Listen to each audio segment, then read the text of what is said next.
This story about the Black Hawk helicopter colliding with the commercial airliner kind of took a weird turn today. Now, when this tragedy first took place, I was kind of skeptical.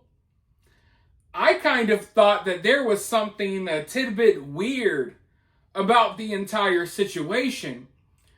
Because if you look at the video, and I've looked at the video over 100 times, and I know it's easy for me to say from home, but when you look at the video, it's like, how did you not see the airplane? And it just feels like they had all the time in the world to, at the very least, try to maneuver out the way, but there was never any maneuvering out of the way. So when you watch the video, it kind of gives you this eerie feeling. But then again, I'm no Black Hawk helicopter pilot. And it's easy for me to judge, a video sitting at home. I understand the reality inside the cockpit or inside the helicopter or the airplane is totally different. You know what I mean?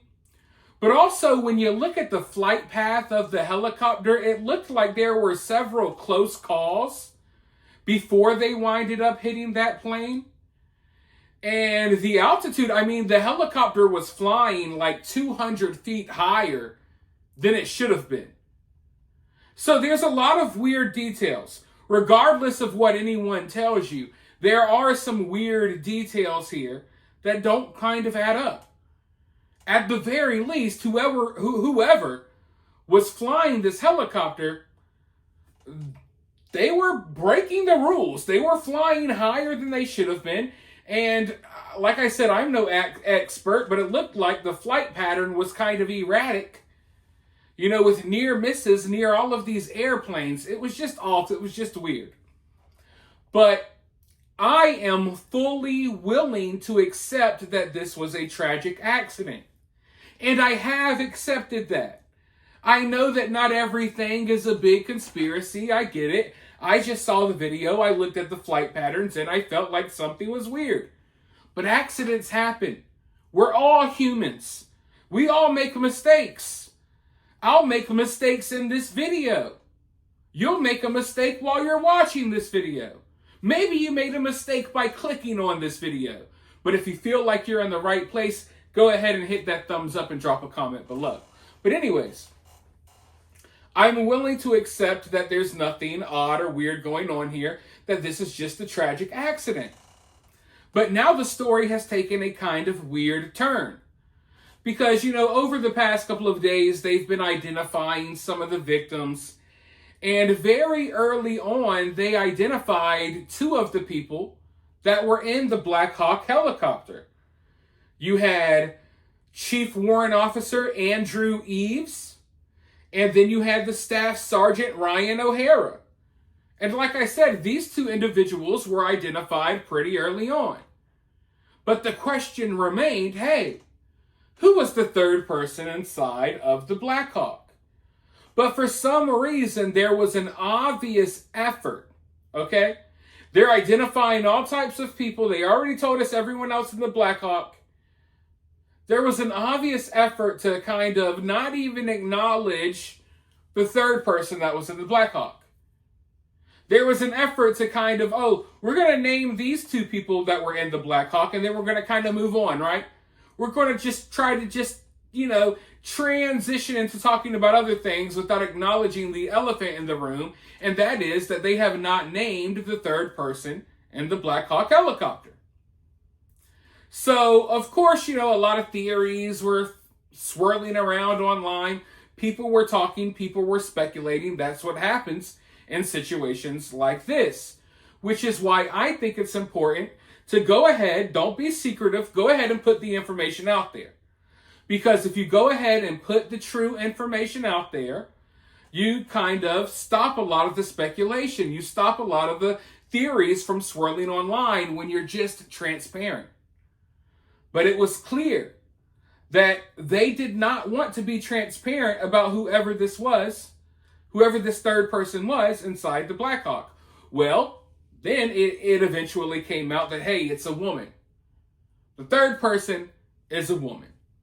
Now, of course, a lot of people online were speculating, hey, this was a diversity hire. And then people started spreading a rumor that it was some trans pilot named Joe Ellis.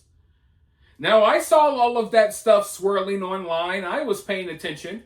You didn't see me report on it because, hey, all the time when it comes to stories like this, fake news spreads quicker than the real news.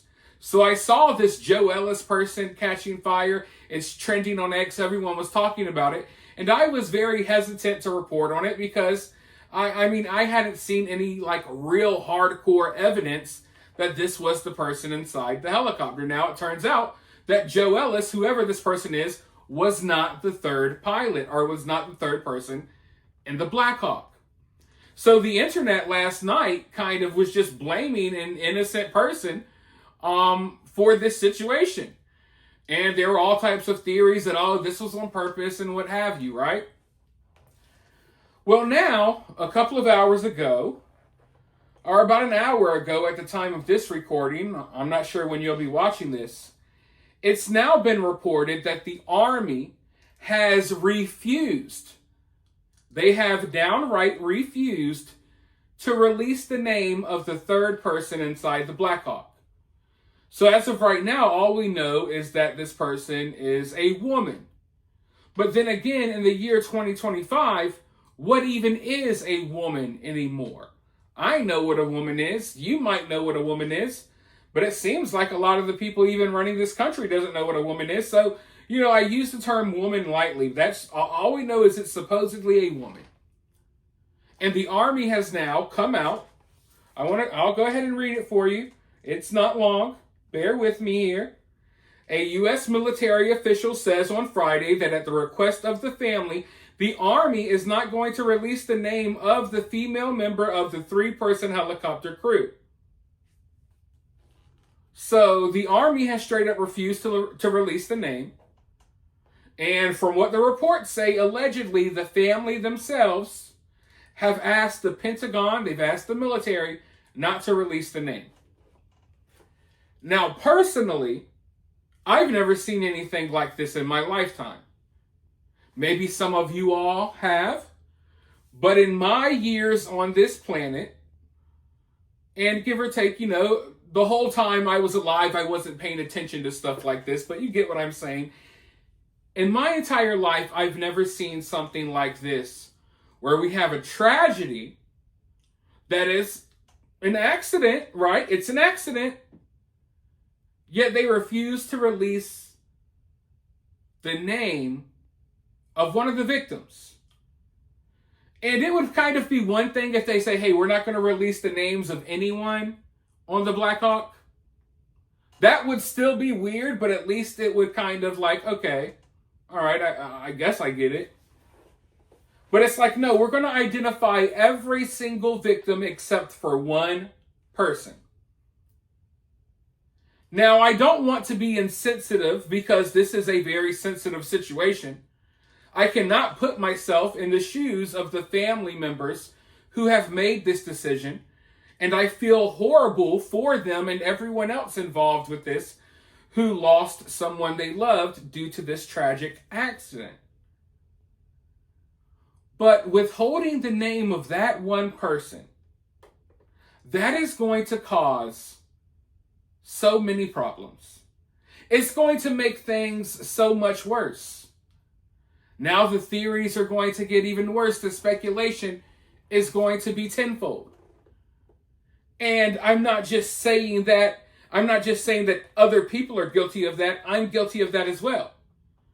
Because now I'm speculating and wondering, who is this pilot? And I'm speculating and wondering more than I should be, because the name should have been released along with the other two soldiers who lost their lives. But the fact that there's this effort to cover up this little detail, it really raises a lot of questions, and I can't even blame people for asking those questions or wondering what in the heck is going on here. Because it looks like there's an obvious effort. I don't know what you want me to call it, but it looks like they're trying to hide something. This looks like a cover-up, but not one of those top secret type of cover-ups, a cover-up in broad day. Hey, guess what? We're not going to tell you who else was flying the Black Hawk. Now, what does that lead you to believe? Because it leads me to believe things that I don't necessarily want to believe.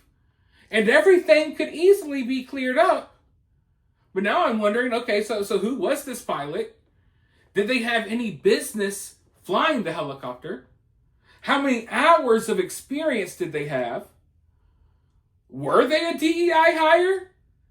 Because, I mean, it's like you're hiding it. You're hiding this person's name for some reason. So, of course, people are going to have those questions. And now you're causing even more questions. And now people are like, you know, not me, but some people are kind of freaking out here. Because now they think, oh, this has to be something bigger. But at the very least, whatever is going on here, there's an effort to hide this person's name. No one else's. It's okay that we knew everyone else that was on the Black Hawk. It's okay that they released the name of every individual that was on the commercial flight.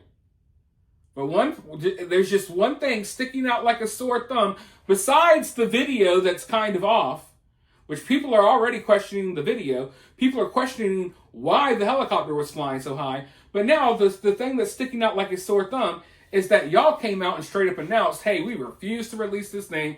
Family doesn't want us to release this. And it just... I feel like I don't even have to explain what this leads to because you guys feel it inside. You guys are asking questions now. And the questions that you're asking yourself, the thoughts that are going through your mind right now, they didn't have to be going through your mind. Because we could have got this name and we could have moved on. But now, who knows what's going to come out of this? And I mean, who knows what's being hidden here? And if there's nothing to hide, then this is just a huge mistake. Because now people are going to be looking and picking every single detail apart. And, you know, I don't want a lot of the families to even have to go through that if it's not necessary. But it kind of, one could make the argument that it is necessary if we want the whole truth about what actually happened here. This is one of the most tragic, you know, plane crashes in the history of America. You know, it's not every day that you see something like this happen. So this is something that's going to be talked about for years to come. This is not one of those news stories like, listen, yeah, the majority of people will stop talking about it in a couple of days for sure.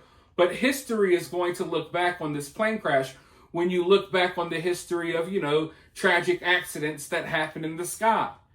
You know, this is going to be one of them. This is going to be something that even future pilots and aviation experts and stuff are going to have to study and talk about. So, you know, that just sore thumb sticking out in history of not knowing who was that third pilot, it's going to become like a large conspiracy theory, you know, over the years. I can tell you that now, if they're not going to be more transparent about the situation. But I'm confident that people will figure out what's going on here.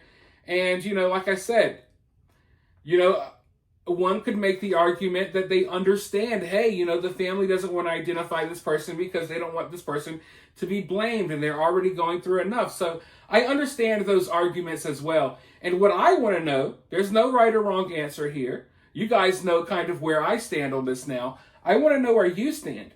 How do you feel about this? Do you sympathize with the family? Do you understand this decision?